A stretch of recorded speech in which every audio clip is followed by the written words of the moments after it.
মৰমৰ বন্ধু বান্ধৱীসকল, তোমালোক সকলোকে আমাৰ এই চেনেলটোলৈ পুনৰবাৰ স্বাগতম জনাইছোঁ। বহুতো বন্ধু বান্ধৱীয়ে সুধিয়ে আছিলে প্ৰজ্ঞান ভাৰতী স্কুটিৰ নতুন কিবা আপডেট আহিছে নেকি। ইয়াৰ বিষয়ে মুখ্যমন্ত্ৰী ডক্টৰ হিমন্ত বিশ্ব শৰ্মাও ফেচবুক পোষ্টযোগে জনাইছে।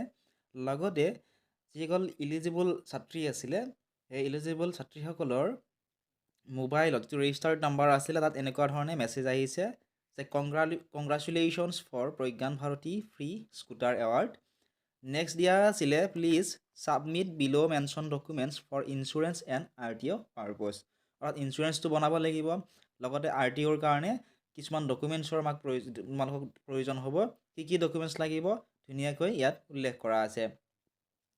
প্ৰথমতে চোৱা 1 নম্বৰত দিছে আধাৰ কাৰ্ড ভোটাৰ কাৰ্ড, অৰ্থাৎ ষ্টুডেণ্টৰ আধাৰ কাৰ্ড আৰু ভোটাৰ কাৰ্ড লাগিব, লগতে Aadhaar card and voter card PAN card পেৰেণ্টছৰ অৰ্থাৎ মাক দেউতাকৰ আধাৰ কাৰ্ড ভোটাৰ কাৰ্ড আৰু পান কাৰ্ড লাগিব। তাৰপিছত লাগিব HS pass certificate, marksheet, registration certificate আৰু এডমিট কাৰ্ড। তোমালোকৰ হায়াৰ ছেকেণ্ডেৰী পাছ কৰা যিখন চাৰ্টিফিকেট আছিল সেইখন লাগিব, মাৰ্কশ্বিটখন লাগিব, ৰেজিষ্ট্ৰেশ্যন চাৰ্টিফিকেটখন লাগিব, লগতে এডমিট কাৰ্ডখনো লাগিব।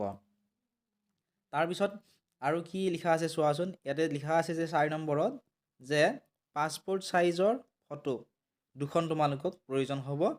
তাৰপিছত লাগিব 5 নম্বৰত দিয়া আছে Banikanta Kakati copy at the time of scooter delivery. যেতিয়া স্কুটাৰখন ডেলিভাৰী কৰাৰ সময়ত বাণীকান্ত যিখন চাৰ্টিফিকেটৰ কপি আছিল সেই চাৰ্টিফিকেটৰ কপিখন তোমালোকে দেখুৱাব লাগিব। তাৰ তলত লিখা আছিলে please submit all documents bill' mention address with transparent file cover. গতিকে এই যিখিনি ডকুমেণ্টছ আছিলে এই ডকুমেণ্টছখিনি তোমালোকে ছাবমিট কৰিব লাগিব নিয়াৰেষ্ট ডিলাৰত। ঠিক আছে, ডিলাৰৰ এড্ৰেছটো তলত তোমালোকক ধুনীয়াকৈ দিয়া থাকিব। সেই ডিলাৰত তোমালোকে ট্ৰান্সপাৰেণ্ট ফাইল কভাৰত এইখিনি জমা দিব লাগিব। ইয়াতে চোৱা ধুনীয়াকৈ লিখা আছে ব্ৰিজমোহন হিৰ'।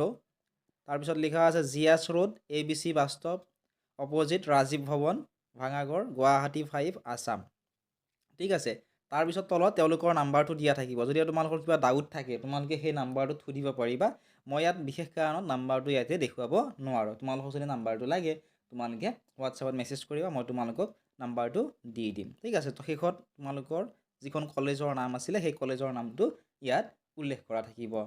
ইয়াৰ বিষয়ে মুখ্যমন্ত্ৰী ডক্টৰ হিমন্ত বিশ্ব শৰ্মাদেৱেও ইয়াত ধুনীয়াকৈ লিখি দিছে ফেচবুক পোষ্টত যে এই ডিচেম্বৰত আমি ৰাজ্যৰ শিক্ষাৰ্থী সমাজৰ লগতে সামগ্ৰিকভাৱে জনসাধাৰণক বিতৰণ কৰিব লগা কেইবাটাও আঁচনিৰ লাভালাভৰ সৈতে ৰাজ্যজুৰি সুখৰ বন্যা বোৱাবলৈ সাজু হৈছোঁ। ইয়াৰ অংশস্বৰূপে অসম চৰকাৰে বান আক্ৰান্তলৈ সাহায্য, মাইক্ৰ' ফাইনেন্স উদগনি আৰু সকাহ আঁচনি, স্কুটাৰ আৰু চাইকেল আদি জনসাধাৰণক বিতৰণ কৰিবলৈ আগবাঢ়িছোঁ। ঠিক আছে, এইখিনি ধুনীয়াকৈ তোমালোকে চাব পাৰিবা। ধুনীয়াকৈ ইয়াতে ইংলিছতো ধুনীয়াকৈ লিখা আছে। গতিকে অতি সোনকালে তোমালোকে স্কুটিসমূহ পাবা। আৰু আনন্দৰাম বৰুৱা নগদ বস্তা আঁচনিৰো তোমালোকক দিয়া হ'ব, চাইকেলো বিতৰণ কৰা হ'ব। গতিকে ডকুমেণ্টছখিনি তোমালোকক যিখিনি ক'লোঁ এইখিনি তোমালোকে যদি মেছেজ অহা নাই ৰেডি কৰি থ'বা। তোমালোকৰ যদি মেছেজ এতিয়া অহা নাই তোমালোকে এটা কাম কৰিব লাগিব। কি কৰিব লাগিব তোমালোকক মই অহাকালি ভিডিঅ' এটা আপলোড কৰি জনাই দিম। তোমালোকৰ যদি কিবা প্ৰব্লেম আছে কমেণ্ট ছেকশ্যনত তোমালোকে জনাবা। চেনেলটো যদি ছাবস্ক্ৰাইব কৰা নাই ছাবস্ক্ৰাইব কৰি দিবা।